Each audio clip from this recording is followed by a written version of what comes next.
Welcome to section 5.5, row space, column space, and null space. In the previous couple of sections, we've been talking about bases for vector spaces, and we need to make sure we have enough vectors that we span, that we don't have any unnecessary vectors, so that they're linearly independent. And that means we can uniquely describe any vector using that basis. Now, and we saw that we could, as we did that, the coordinates from the linear combination tell us how to make that. And so we will now discuss how these relate to matrices. And given any matrix, there are three fundamental spaces, actually one more that we'll talk about, but three that we'll focus on: the row space, the column space, and the null space. So let's take a look at this matrix here. V is a 3 by 2 matrix with entries 1, 2, 3, 4, and 5, 6. And so the first thing we want to do is talk about the row space. So if we take and make row vectors out of that matrix, so row vector 1 is 1, 2, row vector 2 is 3, 4, and row vector 3 is 5, 6, we see that these vectors live in R2. Now, what do they cover? What's their span? Well, we see that we've got three non-collinear vectors in R2, so we know that they must be linearly dependent, so we can use any two of them to cover our span for the entire R2 space. And so the span of the row space vectors would be 1, 2, and 3, 4. Okay. All right. Let's do the same thing, but now let's look at the columns of our matrix V. And I made matrix V be non-square on purpose. So if we look at the column vectors, so 1, 3, 5, and column 2 vector is 2, 4, 6. Okay. So we've got two vectors that are not scalar multiples of each other in R3 because they've got three components. Therefore, these won't span all of R3, but they will span a subspace of R3. And in fact, what vector space do they span? Well, they span, as luck would have it, anything you can make with 1, 3, 5 and 2, 4, 6. Okay, so these two vectors span all of the column space of matrix V. Okay. The third thing we want to talk about is the null space of a matrix. And the null space of a matrix is found by finding what gets sent to 0. Finding what the matrix sends to 0. And by that I mean the 0 vector. Okay. So in other words, we're trying to find V times what X vector or vectors is equal to the 0 vector. And if we take and augment our matrix by the 0 vector to solve this system, and then we RREF, we will get 1, 0, 0, 0, 1, 0, and 0, 0, 0, which tells me that x2 had to be 0 and x1 had to be 0. So the only vector that the V matrix will send to 0 is, in fact, the 0 vector. So we would say that the null space here is simply the 0 vector. Now, let's quickly review. These guys, the row space vectors, live in R2.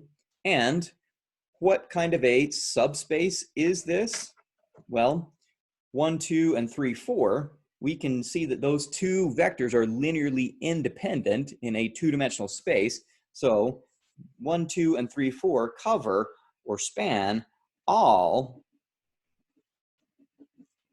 of R2.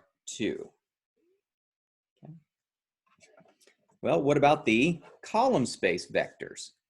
We've got two vectors that are linearly independent in a three-dimensional space.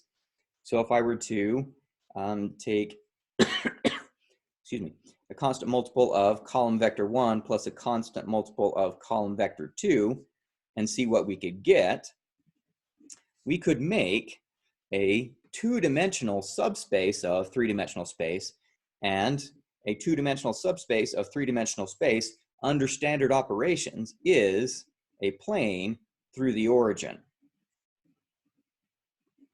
In fact, I've created a GeoGebra to help us see this. So let's switch over to that really fast, I hope.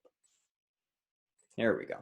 So you can see that my U vector is 1, 3, 5, and my V vector is 2, 4, 6, and they are contained in a plane through the origin, okay, this light blue plane. Let's go back to our document. Okay. And what about this guy right here, when x was just the 0 vector? He is in fact a subspace of two-dimensional space.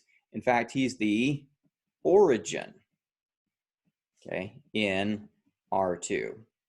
Remember that the subspaces of R2 under standard operations are the origin, lines through the origin, and all of R2. In R3, our subspaces were the origin, lines through the origin, planes through the origin, and of course, all of R3. So what I want you to do now is solve these systems. Using our V matrix we have up here above, I want you to see if you can solve V times X equals -137 and V times X equals -110. So if you can find the solution, show me how. And if you can't find the solution, or if you can, show me why not. Okay, we'll give you a second to work on that. So we'll pause the video. Okay. So let's see what you got. So if we take this, we can set it up as an augmented system.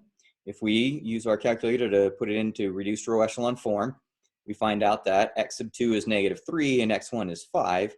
So yes, this does have a solution to that system, and that solution is the vector 5, -3. When we try it again over here on this one, the vector -1, 1, 0, when we RREF, we get the identity, but since this was an augmented system, 0 plus 0 equals 1 tells me that we have no solution. So now on a similarly related note here, what I want you to do is see if you can express the vector -137 as a linear combination of 1, 3, 5 and 2, 4, 6. So see if you can do that. And similarly, let's see if you can express -1, 1, 0 as a linear combination of 1, 3, 5 and 2, 4, 6. And notice that 1, 3, 5 and 2, 4, 6 just so happen to be the basis for our column space of the matrix. So we'll give you a second to work on that. So we'll pause you again.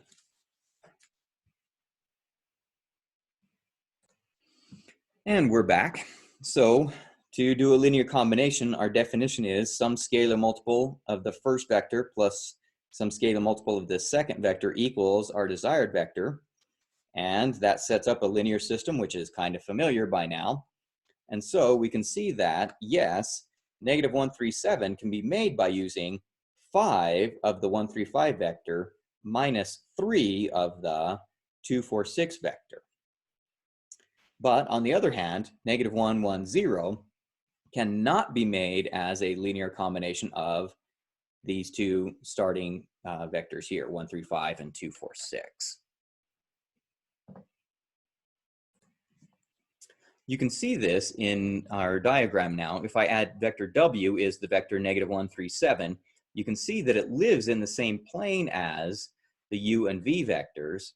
So we can actually make him using -5 of the first vector and -3 of the second vector. So if I do 5 of these and then come back 3 of the blue ones, I would end right here.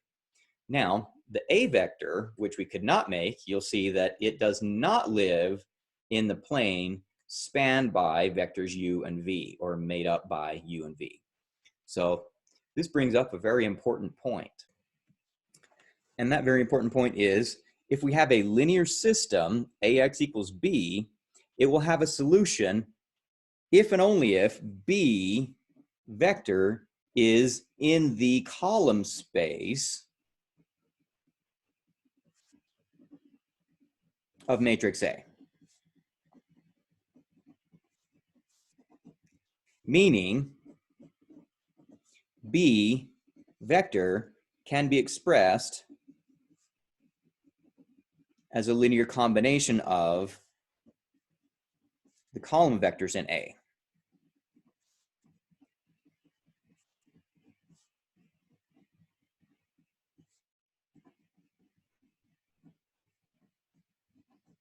Okay.